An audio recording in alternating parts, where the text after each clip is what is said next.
तो देखो दूसरा प्रश्न क्या है, दूसरा प्रश्न यही ना है कि f x equal to y equal to x plus two mod में -1। थोड़ा सा इसको हल करने से पहले थोड़ा सा सोचो समझो कि इसका न्यूनतम मान क्या हो सकता है। न्यूनतम कम से कम मान क्या हो सकता है। तो कम से कम में क्या ये 0 हो सकता है? नहीं हो सकता, वो तो 1 है, कांस्टेंट है, 0 होने का कोई चांस नहीं है। हाँ लेकिन माड वाला मान तो 0 हो सकता है, माड वाला मान 0 हो सकता है।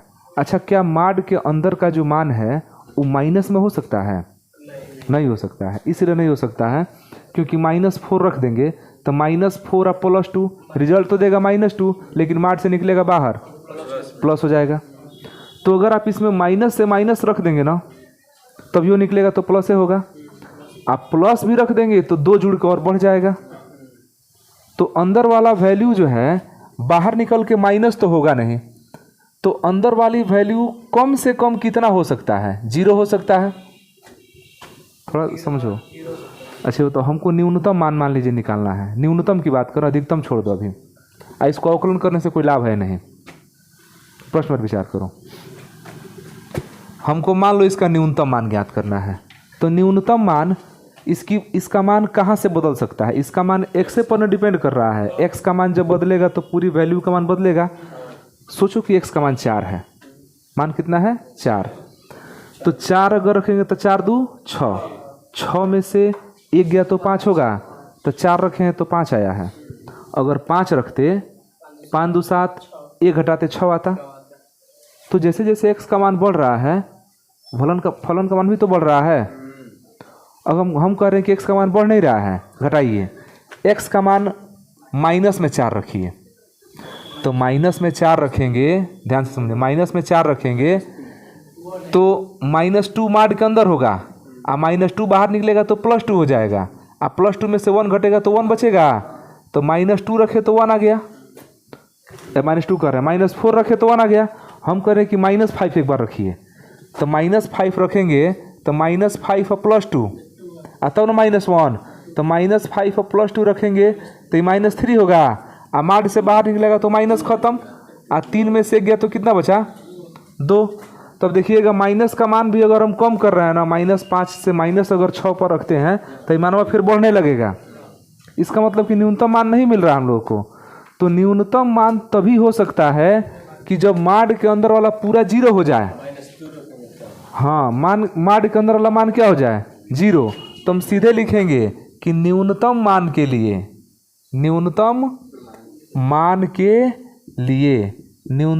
के लिए जो आपका x + 2 है वो 0 होना चाहिए, तभी नहीं सब खत्म हो जाएगा। -1 बचेगा, नहीं तो x के बदले में कुछ भी रख दो, ये समाप्त नहीं होगा। ये समाप्त होने का एक ही उपाय है कि x के बदले में क्या रखिए? x के बदले में -2, मतलब इनके बदले में एक ही बार क्या कर दीजिए? 0। तो तभी 0 होगा जब x = -2 होगा। मतलब x = -2 पर जो है फलन का मान क्या होगा? न्यूनतम होगा। x = -2 पर फलन का मान न्यूनतम होगा। x = -2 पर फलन कैसा होगा? न्यूनतम चाहे निम्नतम होगा। कोई समस्या इसमें? निम्नतम होगा। अच्छा अधिकतम मान तो इसका फिक्स ही नहीं हो सकता है। x का मान जैसे जैसे बढ़ाते जाएंगे, मान बढ़ रहा है ना, तो अधिकतम मान का कोई लिमिट नहीं है। तो हम कह सकते हैं हाँ अधिकतम मान का कोई अस्तित्व नहीं है, क्योंकि अधिकतम मान फिक्स नहीं हो सकता है। लेकिन निम्नतम मान तो फिक्स हो सकता है ना। निम्नतम मान के लिए पूरा क्या हो जाएगा? 0। रिजल्ट क्या आ जाएगा? हाँ निम्नतम मान पूछे कि कितना है, तो निम्नतम मान -1 होगा। निम्नतम मान कितना होगा? किस पर होगा निम्नतम मान? x = -2 पर फलन निम्नतम होगा, और निम्नतम मान कितना होगा? तो -1 होगा। मिटा दे इसको। अब इसके बाद कौन बताए? उसमें भी अवकलन किया है। अवकलन किया है, कैसे किया है?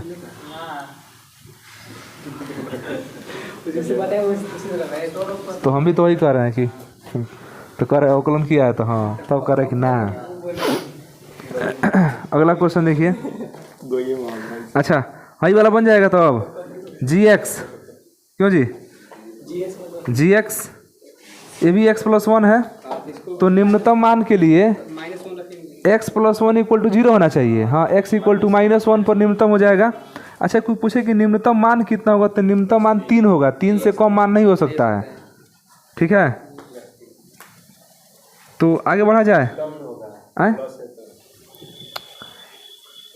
सेकेंड अवकलन में ना प्लस माइनस देखा जाता है, हम तो इसके मान को देख रहे हैं। इसका निम्नतम मान कितना होगा, 3 हो सकता है। क्यों 3 होगा, जी एक्स इक्वल टू क्या दे रहा है, minus mod x plus 1 equal to +3, यही ना है। हम करें इसका सबसे कम से कम मान कितना हो सकता है, तो कम से कम मान वही ना हो सकता है कि इसको ख़त्म कर दीजिए, सफ़ा बच गया, वही ना 3 हो सकता है। तो इसको समाप्त करने के लिए x के बदले में क्या चाहिए, -1, तो x के बदले -1 रहेगा, तो -1 + 1 0 हो जाएगा, -0 कोई मतलब है नहीं, तो कितना हो जाएगा, 3 इसका निम्नतम मान होगा। लेकिन x के किस मान पर, तो x इक्वल टू -1 पर निम्नतम मान कितना होगा, 3 होगा।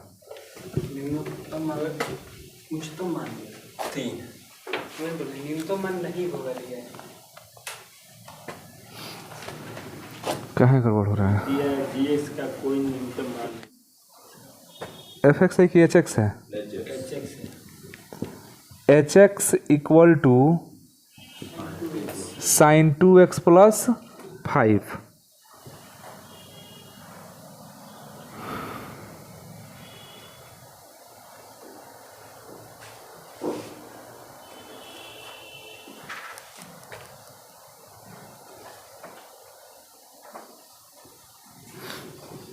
समझिए, ये बताइए क्या इसमें 5 का मान कभी चेंज हो सकता है, 5 तो 5 है, वो कहाँ बदलेगा, बदलेगा कौन, sin 2x का मान बदलेगा, ये ना बदलेगा। अच्छा sin 2x हो, sin 2x इसको हम बराबर sin थीटा थोड़ी देर के लिए लिख दे रहे हैं, जो 2x उसको क्या लिख दिया है, थीटा। तो sin में यहाँ पर कुछ भी आ जाए, sin में यहाँ पर कुछ भी आ जाए, इसका मान -1 से लेकर +1 तक ही होगा। sin 90 का मान 1, ठीक है, sin 180 का मान -1, तो sin का मान जो है -1 से लेकर कहाँ तक होता है। तो अगर लिखेंगे यहाँ पर कि hx के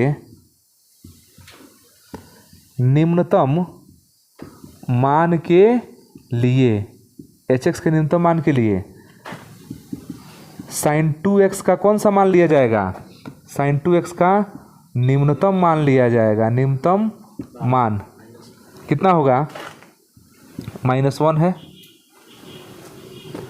hx के न्यूनतम मान के लिए हमको sin x चाहे 2x का मान न्यूनतम लेना है ना, तो इसका कम से कम इसका मान कितना हो सकता है, खूब कम से कम होगा तो -1 से कम नहीं होगा। इसका मतलब कि अगर हम कहें कि hx का तो न्यूनतम मान क्या है, तो -1 हो गया, +5 रिजल्ट आ गया 4। तो अब 4 से कम इसका मान नहीं हो सकता है, क्योंकि 5 में तो कोई परिवर्तन होगा नहीं। साइन का खूब कम से कम मान जाएगा तो कहाँ तक जाएगा, -1 तक जाएगा। अधिकतम हम कहें, अधिकतम मतलब उच्चतम मान, तो इसका अधिकतम मान 1 होगा प्लस में, तो 1 +5 तो जो है वो है, अधिकतम मान कितना होगा, 6 हो गया।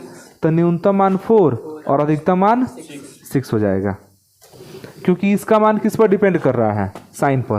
तो इसको थोड़ा सा लिख दे रहे हैं ठीक से, तो नोट कर लो। इसको लिखेंगे कि sin 2x का न्यूनतम मान बराबर कितना, -1, और sin 2x का अधिकतम मान बराबर +1। तो हम लिख सकते हैं कि इट इम्प्लाइज दैट फलन का निम्नतम मान, फलन का निम्नतम मान, तो फलन का निम्नतम मान कितना होगा, -1 +5 = 4, क्योंकि निम्नतम मान के लिए निम्नतम वैल्यू रखा जाएगा, और फलन का अधिकतम मान माने उच्चतम मान ना, तथा लिख लो इसको जल्दी से, फलन का उच्चतम मान बराबर कितना होगा, अधिकतम मान में sin 2x का मान 1, +5 = 6। तो एक उच्चतम हो गया, एक निम्नतम हो गया।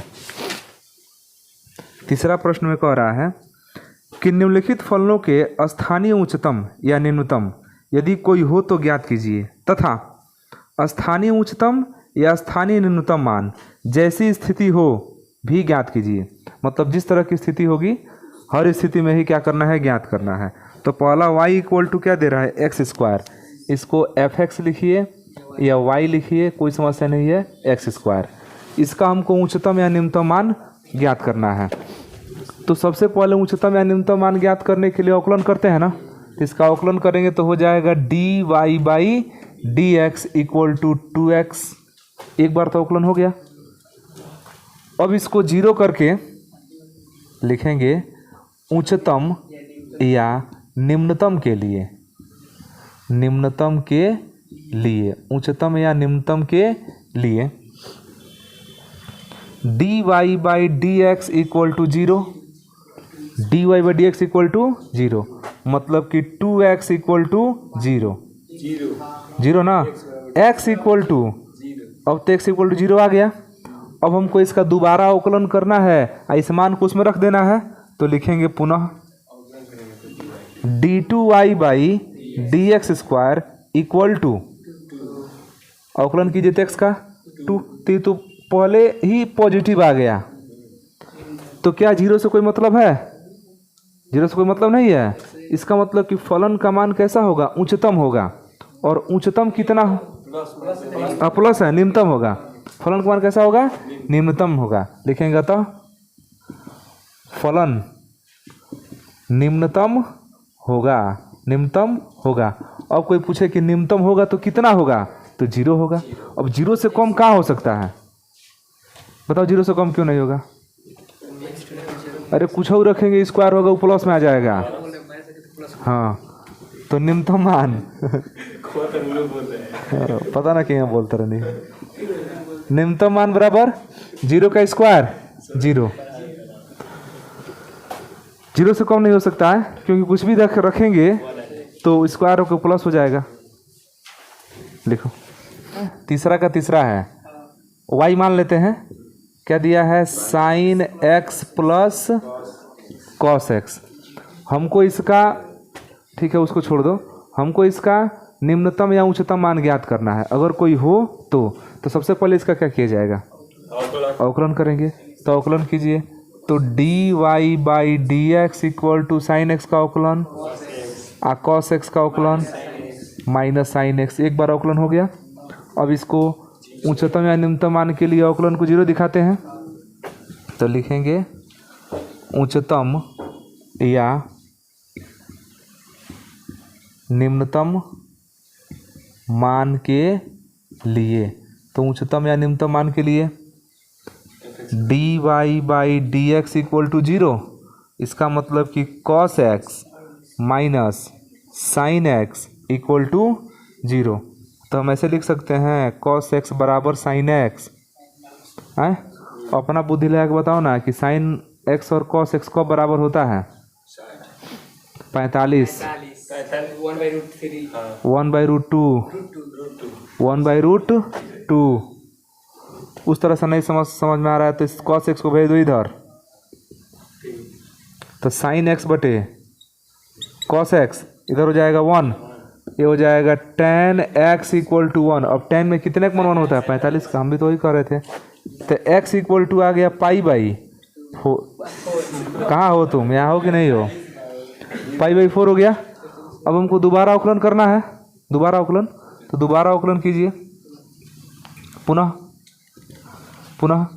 d2y/dx² = दोबारा अवकलन करेंगे तो cos का अवकलन माइनस sin x। साइन का अवकलन तो cos होता है, तो ये आपका माइनस cos x ही रहेगा। दोनों में से माइनस कॉमन कर दें, sin x plus cos x। ये बताइए x का मान कितना आया है, यही ना मानो इसमें रखाएगा। तो dy/dx x = कितना, π/4। तो माइनस sin x, x मतलब π/4, तो minus sine pi by 4 plus cos pi by 4, तो माइनस किस में, उसी में रख रहा है, घबरा गया यहाँ पर, ठीक है, इसी में रख रहे हैं, minus sine x plus cos x में रखा जा रहा है। तो sine pi by 4 1/√2 plus cos pi by 4 1/√2 minus नीचे बराबर है 2/√2, कुछ भी आए आ तो रहा है निगेटिव, और जब फलन निगेटिव होता है तो मान कैसा होता है, उच्चतम होता है। तो कब उच्चतम होगा, x equal to pi by 4 पर न उच्चतम होगा, तो लिखेंगे कि अतः फलन x equal to pi by 4 पर कैसा होगा, उच्चतम होगा, उच्चतम होगा। अब निकाला जाए उच्चतम मान, उच्चतम मान, तो उच्चतम मान बताइए कितना होगा जी, उच्चतम मान रख दीजिए, x का मान पाई बाई 4, तो sine pi by 4 plus cos pi by 4 उतना ही होगा, sine pi by 4 plus cos pi by 4, इसका 1/√2 प्लस 1/√2, 2/√2, इस √2 में 2 बार √2 होता है, एक से कट जाएगा तो √2 केवल बचेगा, दे रहा है। तो यहाँ पर अधिकतम मान कितना दे दिया, √2। छापो,